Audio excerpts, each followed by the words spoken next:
बहुत गई थोरी रही, सो बीती जाई। हित ध्रुव बेगी विचार के, बस वृंदावन बस वृंदावन आय। लाज तज के अभिमान, प्रेम लीन हुई दीन, आपको तृण समझाने। सकल भजन को सार, सार तू करि रस रीति। रे मन देख विचार, करे कछु इक बहु बीती। रे मन देख विचार, रही कछु इक बहु बीती। देखो, जितने भी भगवत प्राप्त महानुभाव हैं, उन्होंने जब भी कुछ कहा, किसी और से नहीं कहा, किससे कहा? अपने ही मन से कहा। क्योंकि जब भजन का स्पर्श करता है, जब भाव नहीं समाता, तो भजन की दो स्थितियां होती। या तो भजन गौन कर देता है, जिसको ये स्पर्श होता है, फिर वो मौन हो जाता है, फिर कुछ नहीं कहता। और एक ऐसा भाव आता है जब हृदय के अंदर ये भाव समाता नहीं और वाणी और अनेक रूप के अंदर प्रस्फुटित होता है। और आप देखना, जिसने भी जब भी कहा तो अपने ही मन को कहा। तो ध्रुवदास जी महाराज यहाँ पे अपने मन को उद्बोधन देते हुए कहते कि हे मेरे मन, विचार कर, बहुत गई थोड़ी रही। जब से तेरा जन्म इस संसार के अंदर हुआ है, कितने श्वास जो थे वो तूने इस संसार के अंदर व्यर्थ कर दिए। एक ऐसी वस्तु, व्यक्ति हर चीज वापस पा सकता है, धन को वापस पाया जा सकता है, रिश्ते नाते सब कुछ वापस पाया जा सकता है, पर जो श्वास का एक ऐसा धन है जो एक बार चले जाए फिर वो कभी वापस नहीं आ सकता, फिर चाहकर भी आप उसे वापस नहीं ला सकते। तो ध्रुवदास जी महाराज कहते, बोले ये चक्की तो चल रही है,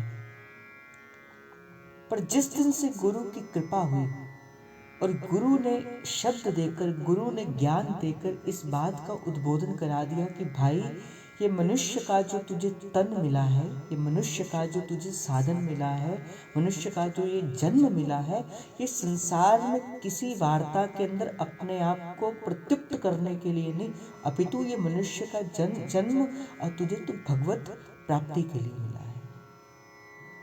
और कोई कार्य नहीं है मनुष्य का जन्म मिलने का। इस समस्त ब्रह्मांड के अंदर अगर प्रभु ने किसी को सामर्थ्य दिया है ना, कि वो प्रेम से होकर अब मेरे तक पहुंच सकता है, अपने जीवन का विश्राम पा सकता है, तो केवल और केवल वो एक मनुष्य के तन को दिया है। और जिसको अपने जीवन का होने का भास हो जाता है कि हाँ भाई, अब प्रभु ने मुझे इस जीवन को क्यों दिया है, अब फिर हो जाती है उसकी यात्रा का प्रारंभ। पर इस यात्रा का प्रारंभ कहाँ से प्रारंभ होता है? इस यात्रा का प्रारंभ आपको गुरु की कृपा से प्रारंभ होता है। बिन गुरु की कृपा से आपको कोई नहीं बता सकता कि आपका जन्म किस कारण से हुआ है। हम जब पढ़ते हैं स्फुटकवाणी, तब हमें आचार्य चरण कहते, बोले मानुष को तन पायो। आपने अगर मनुष्य का तन पाया है तो किस कारण से पाया? तो आचार्य चरण कहते, भजो ब्रजनाथ को। प्रभु का नाम स्मरण करने के लिए पाया है, प्रभु का भजन करने के लिए पाया है। और हम कैसे विषयी लोग हैं कि इस काम को छोड़कर, इस प्रभु के भजन को छोड़ के, इस प्रभु के नाम को छोड़कर हम सब करते, किंतु प्रभु का नाम ही जप नहीं करते, प्रभु का भजन ही नहीं करते। आपकी भी कोई गलती नहीं। और ये प्रभु ने क्या किया हुआ, प्रभु ने ऐसी व्यवस्था की हुई है। प्रभु ने अपनी माया, इसे कहते हैं विषया अनुरागिनी माया, इस माया का नाम है विषया अनुरागिनी माया। ये क्या करती है, आपका विषयों में अनुराग कर देती है। ये प्रभु की बड़ी प्रिय माया है। माया 3 प्रकार की कही गई, और इस माया का कार्य क्या है, विषया अनुरागिनी माया।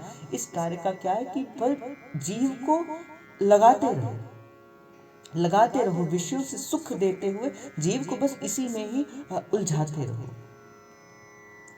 पर ये माया किसके आगे नहीं आती, ये माया किसी से नहीं डरती। तो ये माया किसके आगे नहीं आती, ये माया किससे डरती है, केवल और केवल किसी संत से या किसी रसिक से, किसी भगवत प्राप्ति के जन के सन्मुख आने से डरती, बस। और जैसे मैंने आपको पहले भी निवेदन किया था कि जब जब आप गुरु के द्वारा पद्धत नाम लेते हो, उस गुरु के भाव में अपने भाव को सम्मिलित कर देते हो, उस समय ये जो विषया अनुरागिनी माया है, जो प्रभु के विषय में रक्त करती है, वो माया अपना प्रभाव डालना कम कर देती है।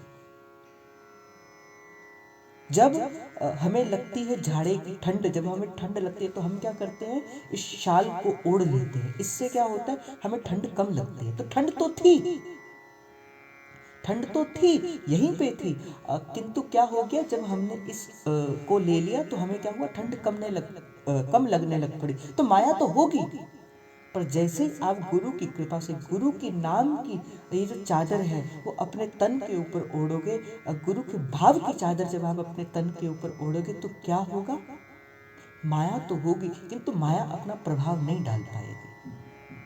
माया कब तक प्रभाव डालेगी, जब गुरु की नाम रूपी चादर जो है वो आपके तन के ऊपर नहीं होगी। देखो, मैं तो आपको ऐसे उदाहरण देने की कोशिश करता हूं जो आपके जीवन से आप जिसे मिला सको। मैं आपको बड़े बड़े शास्त्र के उदाहरण दूं, मैं आपको बड़े बड़े वो करूं, वो कहोगे वो उसका क्या फायदा। आप अपने जीवन के अंदर देखो, ठंड लग रही हो किसी जीव को, तो जैसी ठंड लग रही हो, आपने चादर ले ली अपने तन के ऊपर, तो ठंड तो थी किंतु आप ठंड से बच गए। उसी प्रकार ही माया तो होगी, प्रभु की माया है, प्रभु ने बनाई है, पर जैसे आप उस चादर को ले लोगे क्या होगा, आपको वो ठंड लगनी कम हो जाएगी। तो माया का प्रभाव तो रहेगा, वो तो रहेगा, किंतु वो चादर आपको सीधे माया के प्रभाव में नहीं आने देगी। वो चादर आपको रोक कर रखेगी, वो आपके जो सीधे माया का स्पर्श हो रहा था उस स्पर्श को रोक के रखेगी। बस यही कारण है। इसीलिए भाई संत कहते बोले लगे रहो गुरु के संग, कभी नाम के साथ गुरु के, कभी जो नाम गुरु ने दिया है उस नाम को लेते हुए कभी गुरु का संग करते रहो, कभी गुरु की वाणी का संग करो, गुरु का जो सत्संग होता है उसका संग करो।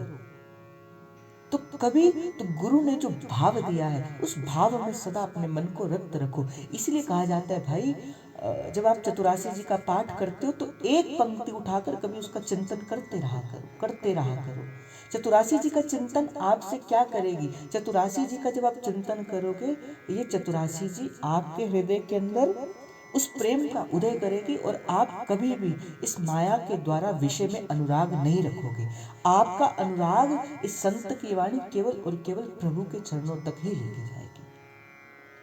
तो दुर्दास जी महाराज कहते, देख मेरे मन बहुत गई, बड़ी मेरी आयु तो बीत गई, अब तो थोड़ी रही, और हम इतनी भी नहीं जानते कि कितनी रह गई, और कहते हैं कि वो भी बीती जा रही है। पल पल हमारी आयु जो है वो घटती जा रही है, पल पल प्रत्येक श्वास से हमारी आयु जो है वो घटती जा रही है।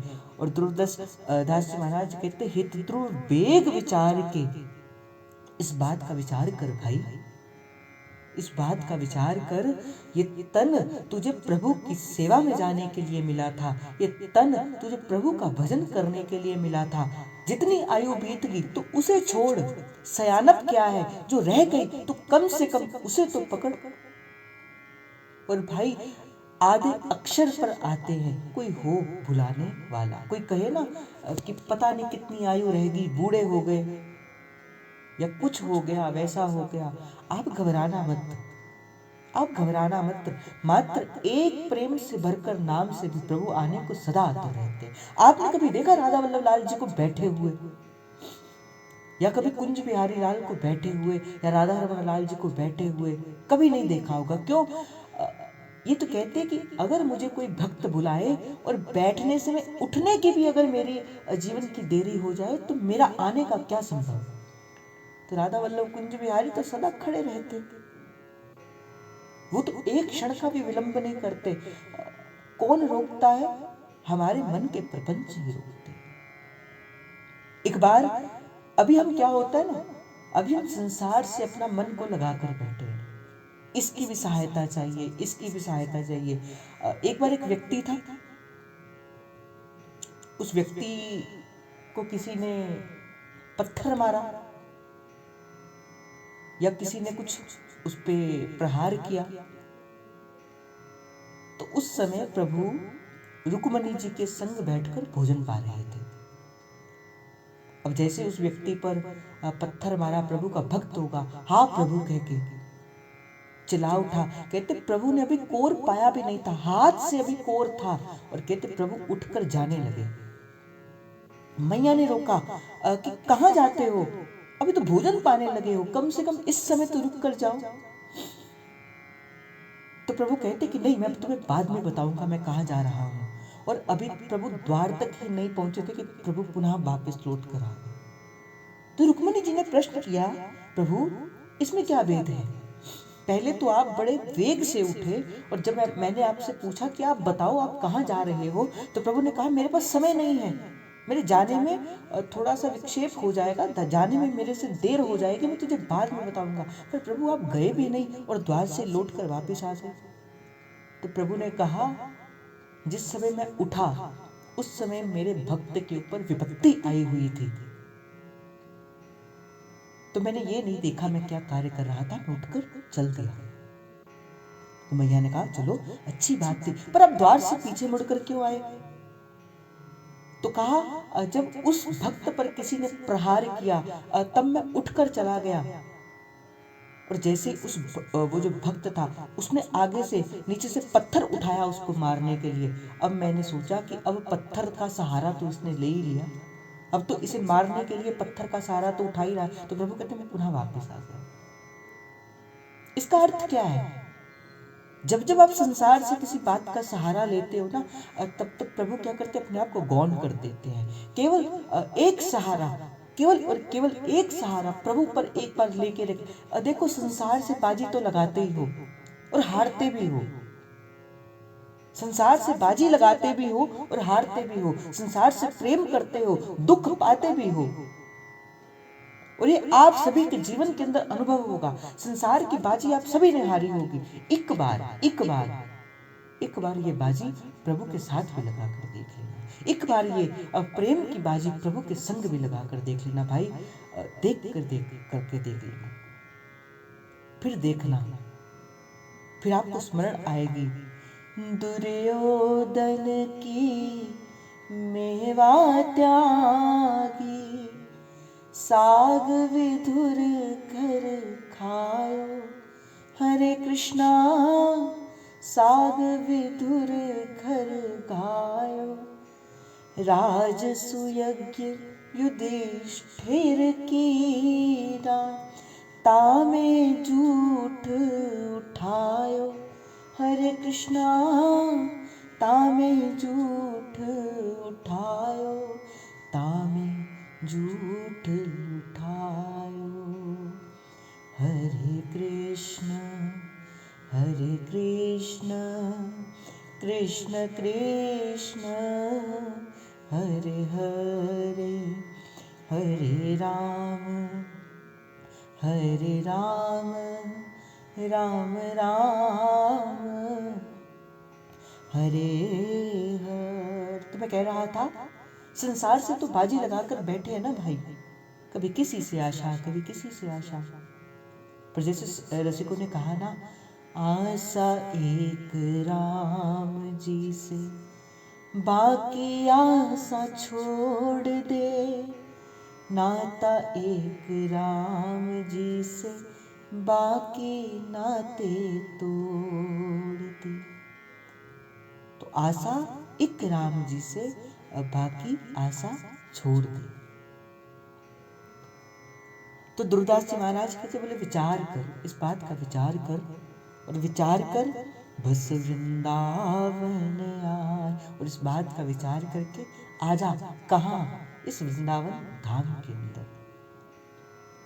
और कहते हैं कि इस वृंदावन के धाम के अंदर आके क्या करना, बस वृंदावन आई, लाज तज के अभिमान। भाई भक्त कौन, देखो वृंदावन में जाने की ना एक विधि होती है, वृंदावन में जाने की एक विधि होती है। जब आप इस बात का अभिमान लेके प्रभु के सन्मुख जाते हो कि मैं धनवान हूँ, भाई एक बात का निवेदन करते हुए मैं आपको आगे, आप पैसे का प्रभाव दिखाते हो। कई बार कुछ जन होंगे जो पैसे का प्रभाव दिखा के प्रभु के सन्मुख जाते हैं, कभी अपने व्यक्तिगत जो रोब है उसका प्रभाव डालकर, कभी जो संसार के अंदर प्रतिष्ठा है इसका प्रभाव डालकर, और कभी पैसे का प्रभाव डालकर आप प्रभु के सन्मुख तो हो जाते हो, प्रभु की पहली पंक्ति के अंदर तो खड़े हो जाते हो। पर भाई आप अपना प्रभाव तो दिखा देते हो, क्या प्रभु का स्वभाव नहीं जानते क्या? वो जन जो अपने किसी भी प्रभाव से, चाहे मान के प्रभाव से, चाहे प्रतिष्ठा के प्रभाव से, चाहे किसी जानकारी के प्रभाव से, चाहे किसी जान पहचान के प्रभाव से, या चाहे किसी धन के प्रभाव से, जो प्रभु के सन्मुख खड़े सभी को पीछे करके जो प्रभु के आगे खड़े हो जाते हैं, क्या वो प्रभु का स्वभाव नहीं जानते क्या?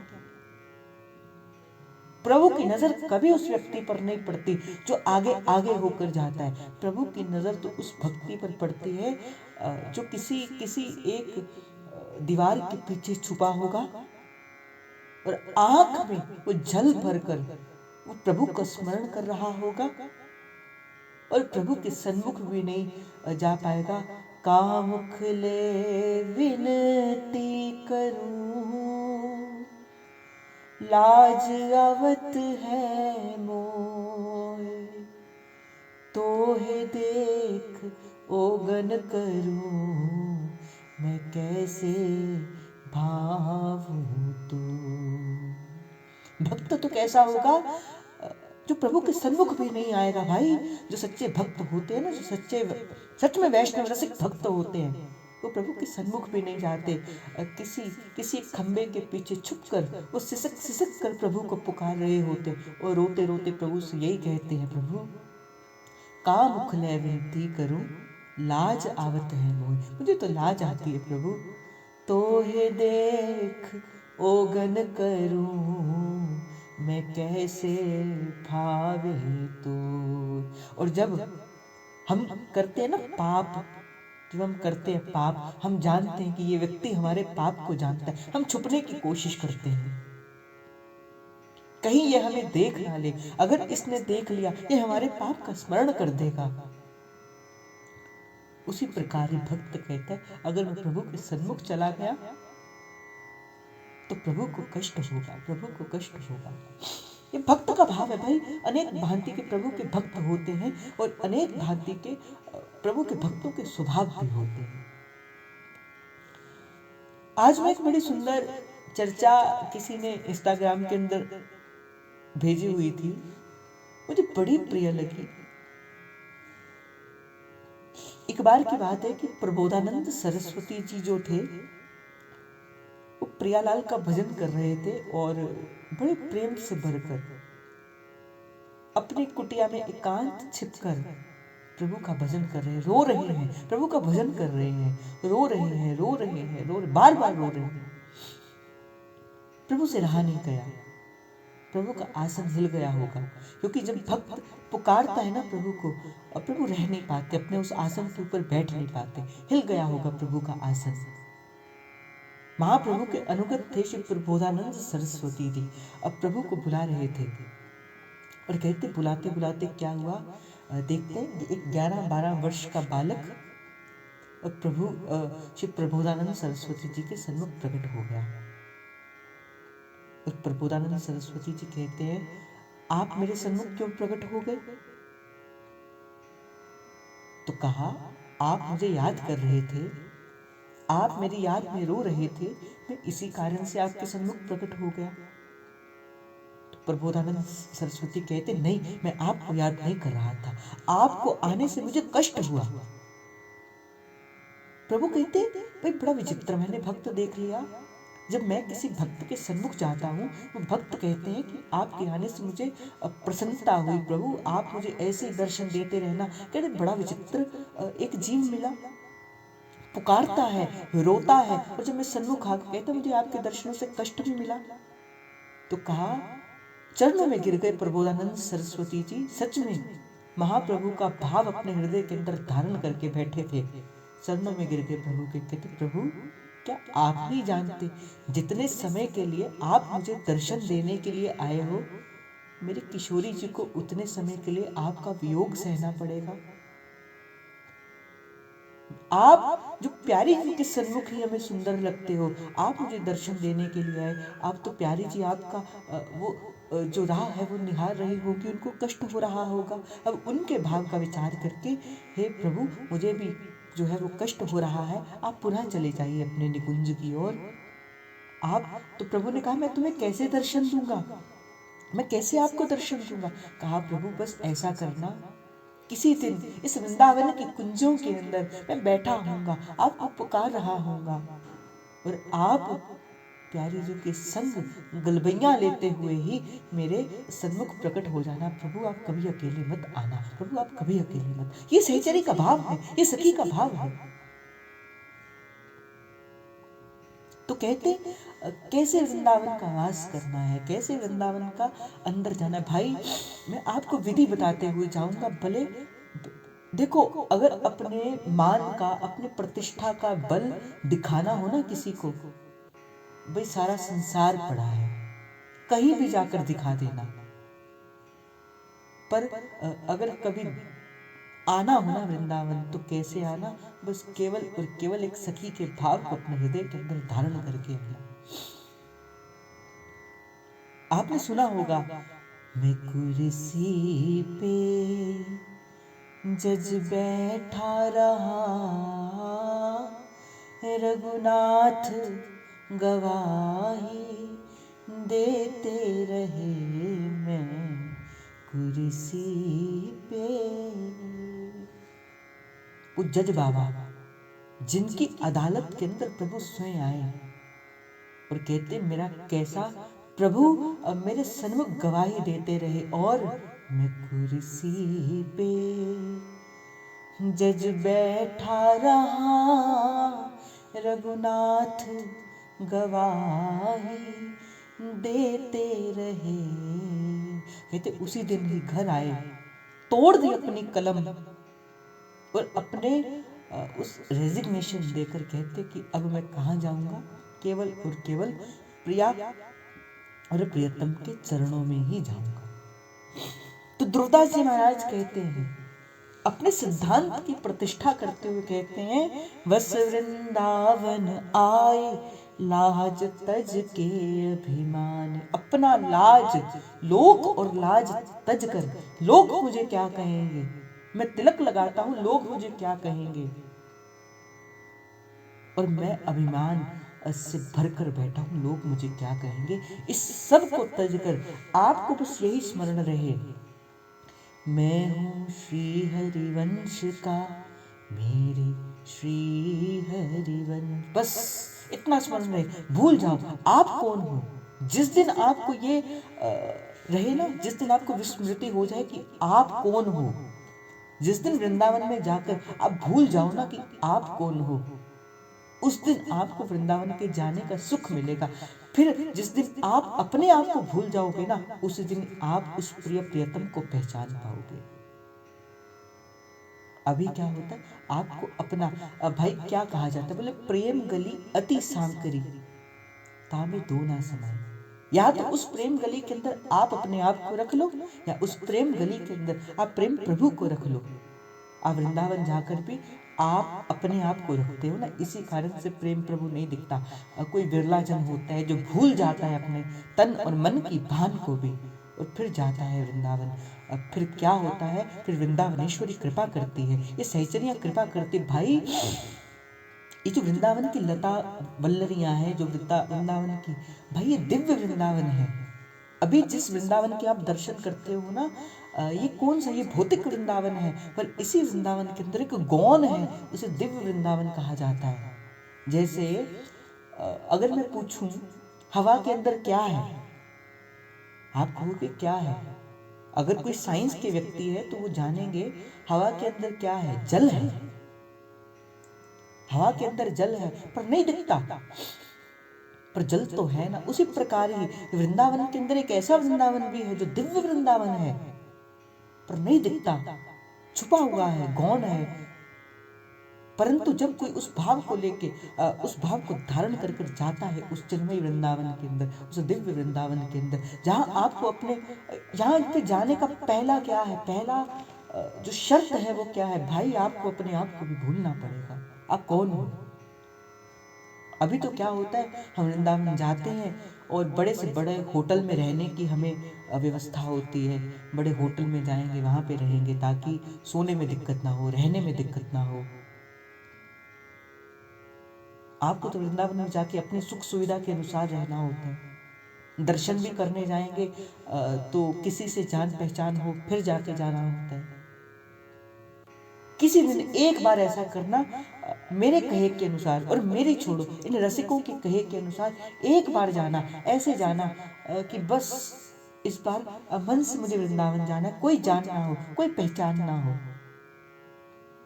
रसिकों ने तो अपनी जान पहचान को भी छोड़ने से मना किया है। अभी क्या होता है, हम तो ये जानते हैं ना कि ये भी लोग हमें जाने, ये भी लोग हमें जाने, हमें इस मंदिर में भी हमें प्रतिष्ठा मिले, हमें इस मंदिर में भी प्रतिष्ठा मिले। अभी तो इस भाव से जाते हैं वृंदावन। और क्या बात करूं, हम भी उनमें से एक है। हम भी जाते हैं और वो कहते चलो श्री जी के सन्मुख हो जाओ। क्या है इसमें, कोई सुख नहीं, दर्शन का सुख नहीं।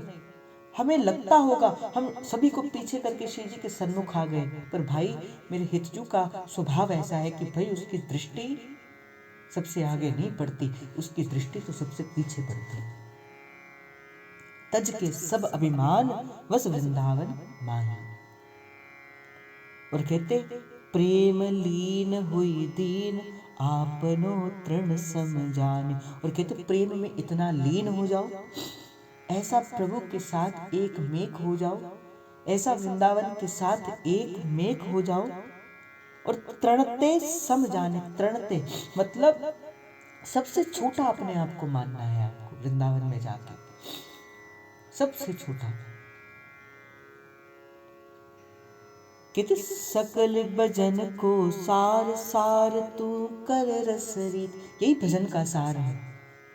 क्यों आपसे कहा जाता है श्री हरिवंश नाम का जप किया करो, क्यों आपसे कहा जाता है चतुरासी जी का गान किया करो, क्यों आपसे कहा जाता है नाम जपा करो, क्यों आपसे कहा जाता है वाणी पाठ किया करो, क्यों आपसे कहा जाता है संतों का संग करा करो। आपके सकल भजन का सार क्या है, इस रस रीति को हृदय के अंदर धारण करना। और ये रस रीति क्या कहती, केवल मेरे श्यामा श्याम, बस। सहचरी क्या कहती, केवल प्रिया प्रियतम, और कोई भी नहीं। कहते रे मन देख विचार रही कछु एक बहु बीती। बस बोले इसी बात का विचार करना, इसी बात का विचार करना, और इसी भांति से अपने जीवन को धारण करना, इसी भांति से अपने जीवन को चलाते रहना। तो भाई वृंदावन कैसे जाना, कैसे जाना वृंदावन, सब तज अभिमान, लोभ तज के, अभिमान तज के, जान पहचान को तज के। कैसे जाना, केवल और केवल बस मेरी पहचान किसके संग है, मेरी पहचान केवल ठाकुर जी के संग है, केवल ठाकुर जी मुझे जानते और मुझे कोई नहीं जानता। इसी भाव से जाना, इसी भाव से प्यारे जी के दर्शन करना। तो कल सिद्धांत विचार लीला के अंदर इस बात का चिंतन करते हुए श्री ध्रुवदास जी महाराज कह रहे थे कि नोदा भक्ति हूं नेम है, कि जितनी भी प्रकार की नवधा भक्ति होती है, जैसे श्रवणम, कीर्तनम, दास्यम, सख्यम, आत्मनिवेद, तो जितनी प्रकार की भी भक्ति होती है, इसका एक नियम होता है, इसका एक नेम होता है। जैसे जब किसी कथा का प्रारंभ होता है, उसका एक समय प्रारंभ का भी होता है, उसका एक समय अंत का भी होता है। एक संकीर्तन का प्रारंभ होता है, एक संकीर्तन का प्रारंभ भी होता है, एक संकीर्तन का अंत भी होता है। जैसे अभी हम राधा अखंड नाम संकीर्तन करवाते हैं, तो हमें पता है कि आज 9:45 से राधा अखंड नाम संकीर्तन प्रारंभ होगा और अगले दिन 10 समय तक चलेगा। तो ये प्रेम के अंतर्गत अभी नहीं आता, ये किसके अंतर्गत आता है? ये भी नेम के अंतर्गत आता है। तो कहते हैं कि नवधा भक्ति हो नेम है, ये नवधा भक्ति का एक अंग है। कीर्तनम नवधा भक्ति का एक अंग है। तो कहते हैं कि जब प्रेम लक्षणा भक्ति उप जाती है, जैसे मानो हमने आपको कहा कि आप क्या करना, राधा अखंड नाम संकीर्तन है, आप उसमें आना। आपने बड़े चाह के साथ आपने कहा हाँ भैया मैं राधा अखंड नाम संकीर्तन के अंदर आऊँगा, और आपको इतना अच्छा लगा, इतना अच्छा लगा, अब आपने इस बात का संकल्प ले लिया कि अब मैं नित्य प्रति इसी नाम के सहारे रहूँगा, राधा राधा राधा राधा। अब जब आपने ये संकल्प ले लिया तो अब वो नेम नहीं रहा, अब वो प्रेम बन गया। अब वो नेम नहीं रहा, अब वो प्रेम बन गया। अब जो वो नवधा भक्ति नेम था, अब प्रेम लक्षणा भक्ति आपके हृदय के अंदर जागृत हो गई। अब वो नेम नहीं, अब उसने प्रेम का रूप धारण कर ले लिया। अब फिर जब आपने उस नेम ने प्रेम का रूप धारण कर लिया, तो उस समय नेम का कोई महत्व रह ही नहीं जाता। अब जो 24 घंटे मान के चलो, अब जो 1 महीना राधा नाम जप करता है, उसे उसके लिए कोई महत्वपूर्ण है कि 1 दिन के लिए वो राधा नाम संकीर्तन करे? वो नहीं होगा। क्यों? क्योंकि वो तो पूरे महीने राधा नाम संकीर्तन कर रहा है अपने मन के अंदर बैठ के।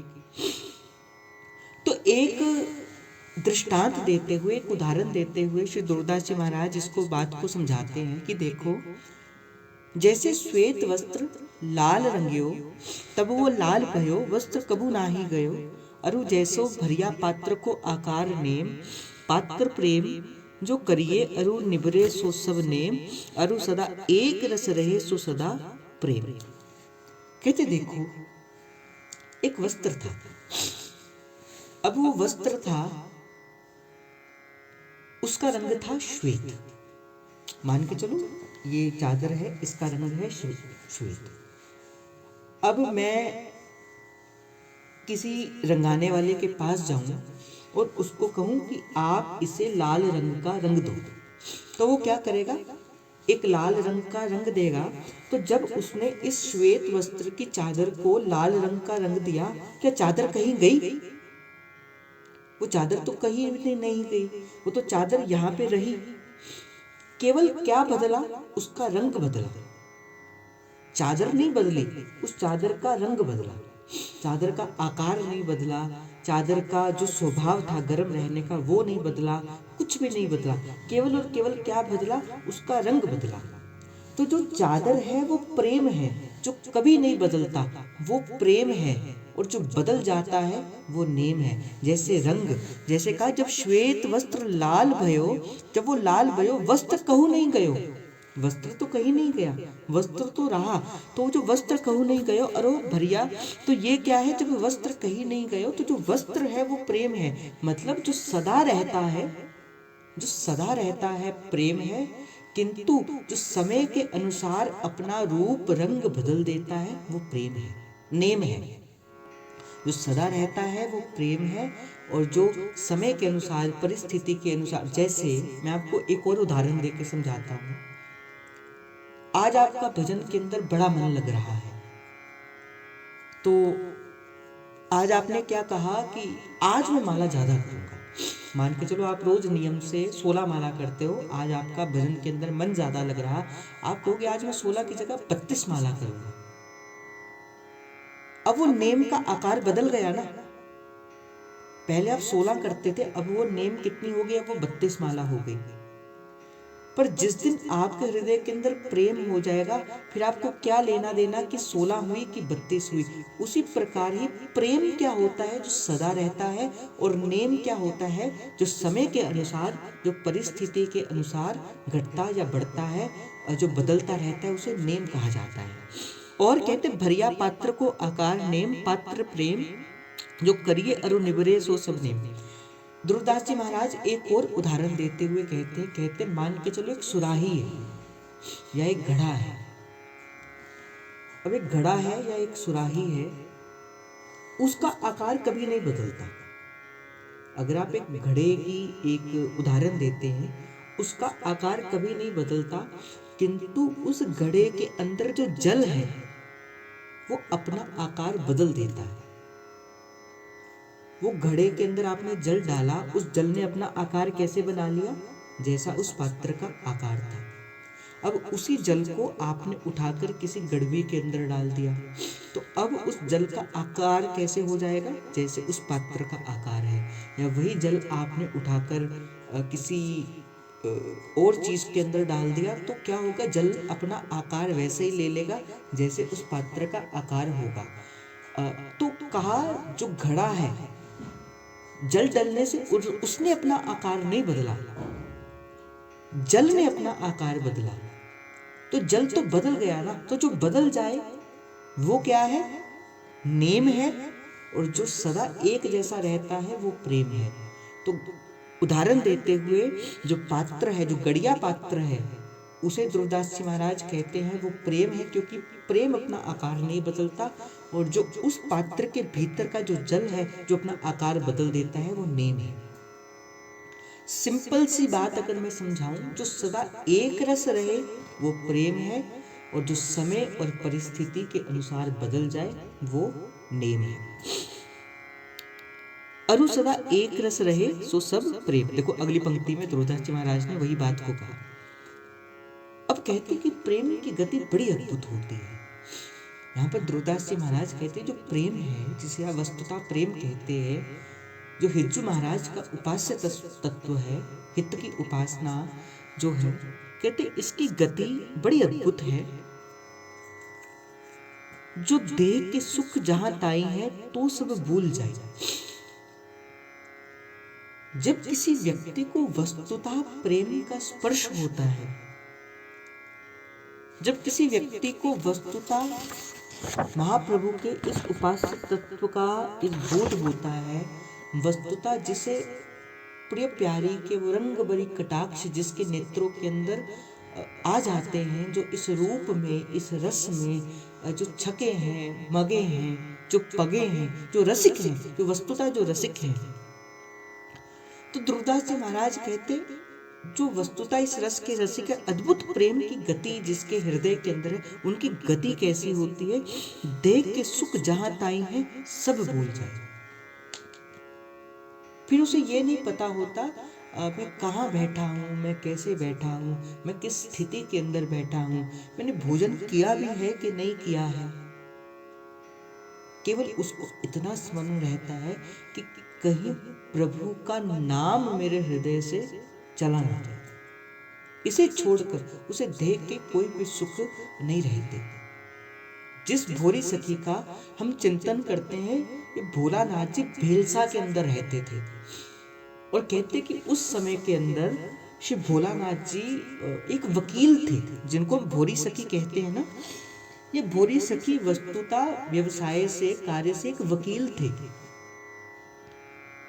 देखो उस समय वो एक एडवोकेट थे, एक वकील थे, और उसके बाद जब उनका मन उस वकालत के अंदर नहीं लगा, तो एक राजा थे, एक समय के एक व्यक्ति के राजा थे। उस राजा के वो दीवान भी थे। उस राजा के पास जाकर वो उससे प्रभु की वार्ता भी किया करते थे। सब कुछ छोड़ दिया, मान भी मिलता था, प्रतिष्ठा भी मिलती थी। मध्य प्रदेश में भेलसा नामक एक ग्राम है, उस ग्राम के अंदर भोरी सखी रहा करती थी। भोलानाथ इनके गुरुदेव भगवान का नाम था। तो कहते हैं यही भोलानाथ जब जिसे मान मिला, प्रतिष्ठा मिली, दीवान के पद पर आसीन थे, तो राजा भी बड़ा प्रेम करता था। एक आदर जो है वो प्रजा भी देती थी और खाने को बड़ा सुंदर व्यंजन भी मिलते थे। पर जिसके हृदय के अंदर प्रभु का रस प्रकट हो जाता है, फिर उसे संसार के जितने पदार्थ हैं उसे बेरंगे से लगते हैं। जिसे वस्तुतः प्रभु का रंग चढ़ता है ना, फिर उसे संसार के रंग बेरंगे से लगते हैं। आ गई भोरी सखी कहां पर? श्रीधाम वृंदावन के अंदर। जब छोड़ दिया सब कुछ, तो भोरी सखी के एक बड़े भैया थे, उन्होंने भोरी सखी को समझाया कि आप ऐसा मत करो, क्योंकि उन्होंने भोरी सखी का विवाह जो है वो करवा दिया था। किंतु भोरी सखी विवाह करना नहीं चाहती थी। विवाह हो गया, एक पुत्र भी हुआ। पर कहते कि प्रभु ने कुछ ऐसी लीला करी कि प्रभु ने भोरी सखी के यश को प्रकट करना था। कुछ समय बाद पत्नी की मृत्यु हो गई और पुत्र जो था उसकी भी मृत्यु हो गई। तो मानो जब पत्नी और पुत्र दोनों की मृत्यु हो गई तो भोरी सखी ने शुक्र मनाया प्रभु का। प्रभु कितने दयालु हुआ कि आपने जो मेरा प्रारब्ध था उसे काट दिया। तो आ गई कहां पे भोरी सखी? श्रीधाम वृंदावन के अंदर। और जो वृंदावन के अंदर आई तो सबसे पहले तो उनके जो बड़े भैया थे वो कलेक्टर थे, तो वो कुछ धन जो था वो भोरी सखी को भेजते रहे कि चलो आपके रहने का, आपने सब कुछ छोड़ दिया है तो रहने खाने पीने की व्यवस्था होती रहेगी। फिर कुछ समय के बाद जो भैया थे श्री भोलानाथ जी के, श्री भोरी सखी जी के, उनका भी देहांत तो हो गया। अब भोरी सखी को ना ये पता मुझे रहना कहाँ है, ना ये पता मुझे खाना क्या है, ना ये पता मुझे जाना कहाँ है। बस श्यामा श्यामा श्यामा श्यामा श्यामा श्यामा। तो कहते हैं कि भोरी सखी उस समय सेवा कुंज के अंदर जो बंदरों को चना डाला जाता है और जो चना बंदर छोड़ देते हैं, उन चनों को खाकर अपने जीवन का ज्ञापन करते। क्या किया भोरी सखी ने? सब छोड़ दिया, अपना मन, अपना अभिमान, सब कुछ छोड़ दिया। क्यों? क्योंकि उसे वो अनिर्वचनीय सुख की अनुभूति हो रही थी। तो देह के जितने भी सुख थे, ठंडी गर्मी, झाड़ा पवन, जितने भी देह के सुख थे वो सब भूल गए। ध्रुवदास जी महाराज यही कहना चाहते हैं, ये देह की अद्भुत प्रेम की गति कैसी है, जो देह के सुख जहां ताई है वो सब भूल जाए। तो देह के जितने सुख होते हैं वो सब भूल जाते हैं। अब आपको मैं, चलो भोरी सखी को आपने नहीं देखा, किंतु अभी आपने सभी ने बाबा के दर्शन तो किए। अगर आप बाबा के दर्शनों को करो, मैं आपको एक सिंपल से उदाहरण देता हूं। दोनों जिनके शरीर के एक ऐसे अंग, जो किडनियां हम जिसको कहते हैं, वो दोनों खराब। यहां पर भाई किसी को बुखार हो जाए ना, किसी को भयंकर बुखार हो जाए, वो दूसरे और तीसरे दिन उठ नहीं पाता। इतनी कमजोरी शरीर के अंदर हो जाती, उठ नहीं पाता। और जिनका हर दूसरे और तीसरे दिन डायलिसिस होता है और पुनः फिर उठ जाते हैं, अपने भक्तों को, अपने संतों को दर्शन देने के लिए फिर आ जाते हैं। वो देह के जो दुख थे, देह के जो जितने भी दुख थे, वो सब भूल गए। किसके बल पर? कुंवरी किशोरी नाम तो उपजो दृढ़ विश्वास, करुणामयी मृदु चित्तयति ताते बड़ी जिय आस। किसके भरोसे पर? मैंने कहा ना भाई, बड़ी दूर की बात है, किडनी की बड़ी दूर की बात है। मैंने तो केवल कहा किसी को बुखार हो जाए। मैं अपनी अवस्था देखता हूँ भाई, अभी तो आयु ही क्या है, छोटी सी आयु, इसमें छोटा सा अगर बुखार हो जाता है ना, तो बैठने का मन नहीं करता, कहने का मन नहीं करता, चलने का मन नहीं करता। मन कहता है लेटे रहे, आराम करते रहे। और भाई धन्य है, धन्य है वो श्री जी की सहचरियां। भाई वस्तुतः देखना हो ना कि श्री जी का बल कैसा होता है, श्री जी किस बल के साथ एक रसिक अपने जीवन को धारण करता है।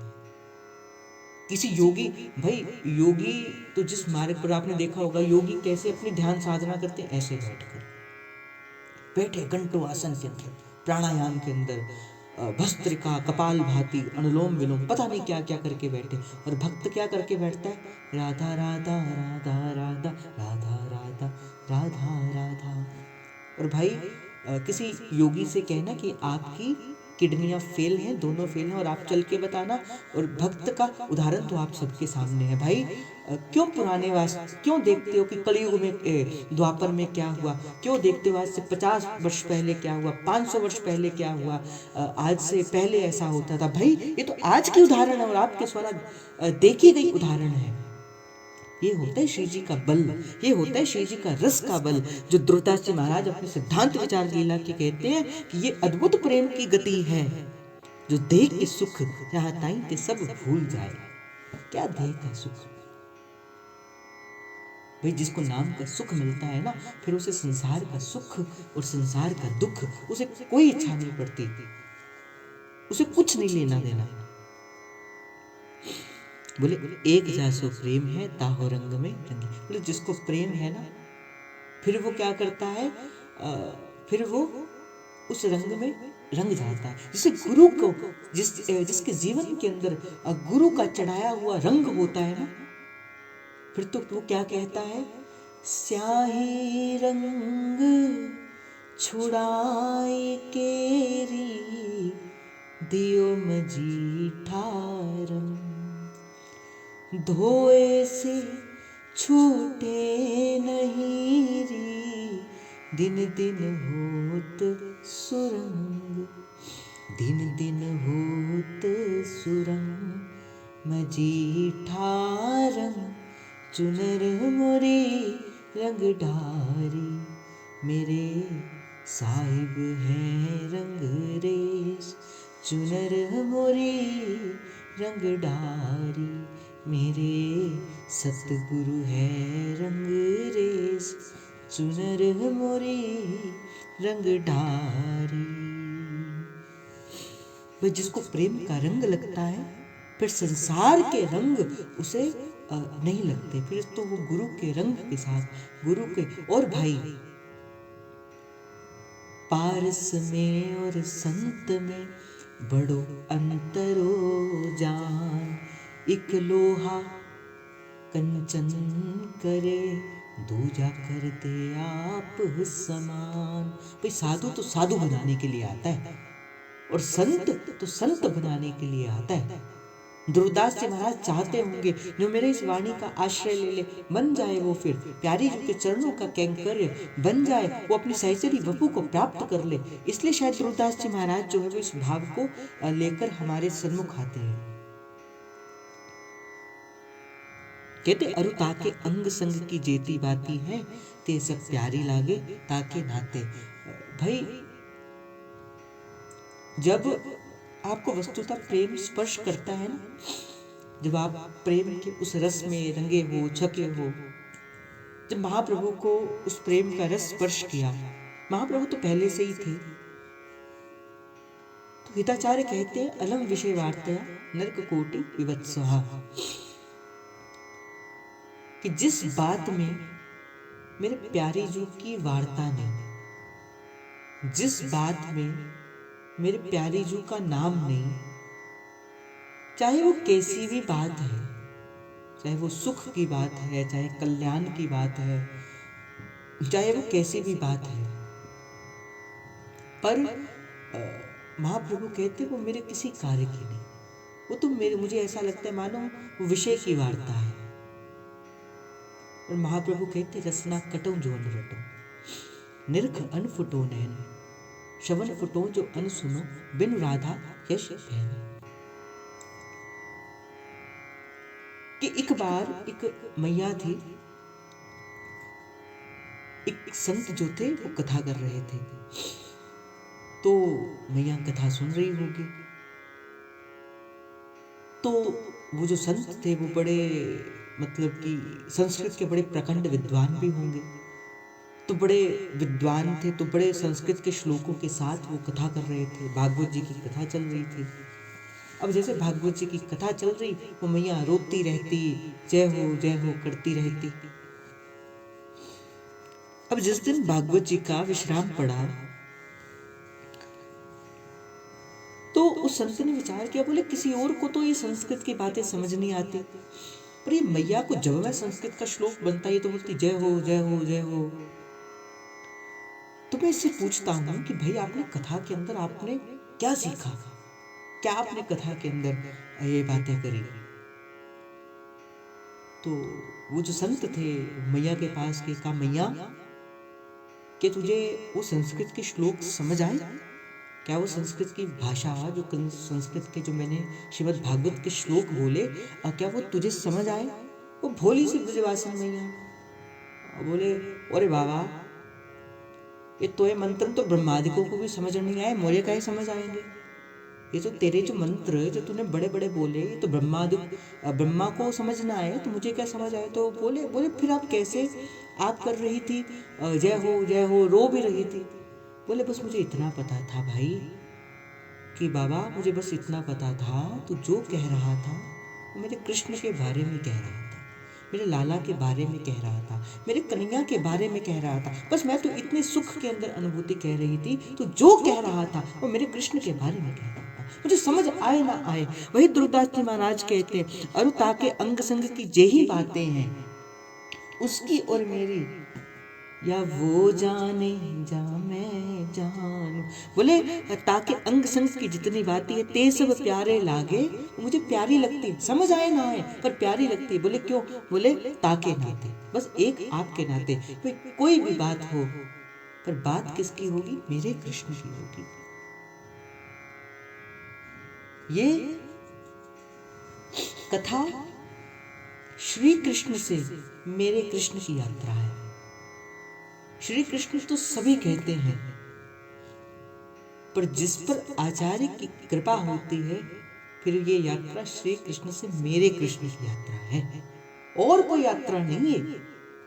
ये जो मैं आपको नित्य प्रति यहाँ पे आता हूँ और किसी दिन प्रेम से आपको कहो कि श्री जी मेरी है।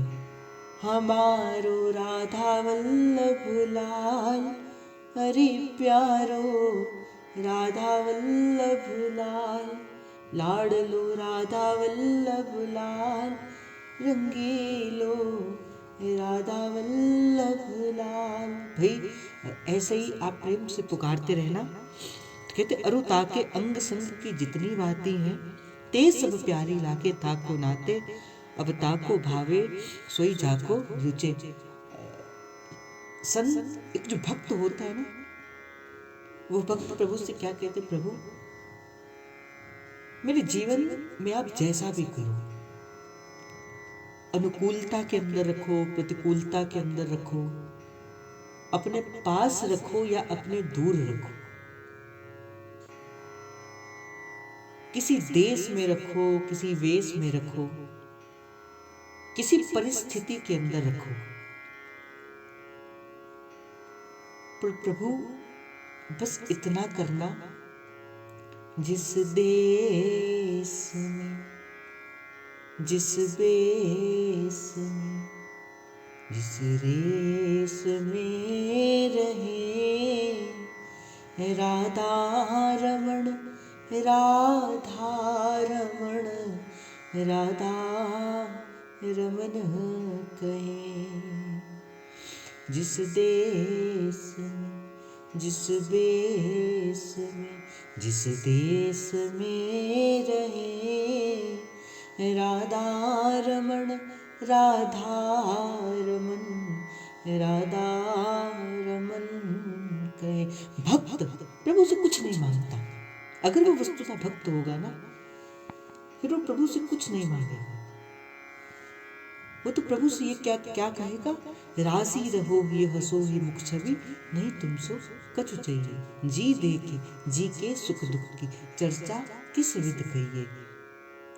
और भक्त तो उसी भाव को कहता है, जोई जोई प्यारो करे, सोई मोहि भावे, भावे मोहे जोई सोई, सोई कर प्यारे। मुकुतो भवती ठोर।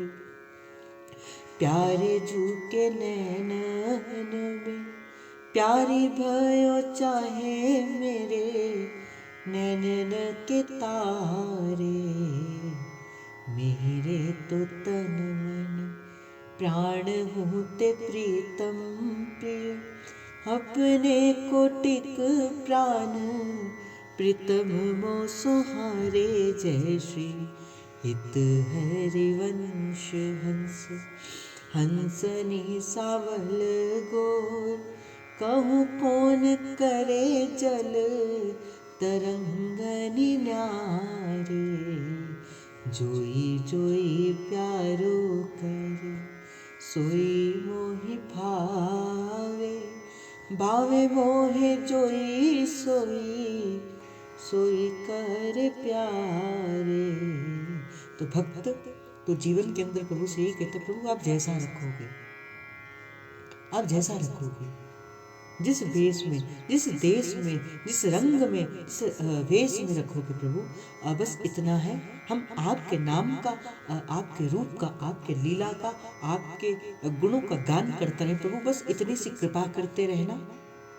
आपके संतों का, आपके रसिकों का, आपके प्रियजनों का संग मिलता रहे, गुरु की कृपा मिलते रहे। और कभी कभी प्यारी जो इतनी कृपा कर देना, अपने धाम का वास दे देना, राधा वल्लभ लाल जी के दर्शन करें और उस दर्शन में ही अपने सुख को माने। बस इतना ही भाव धारण करते हुए आज का भाव श्री जी के चरणों में समर्पित आप सभी के हृदय के अंदर बैठे उस प्रेम प्रभु को, हित प्रभु को। जय जय श्री हरिवंश, जय जय श्री हरिवंश, जय जय श्री हरिवंश।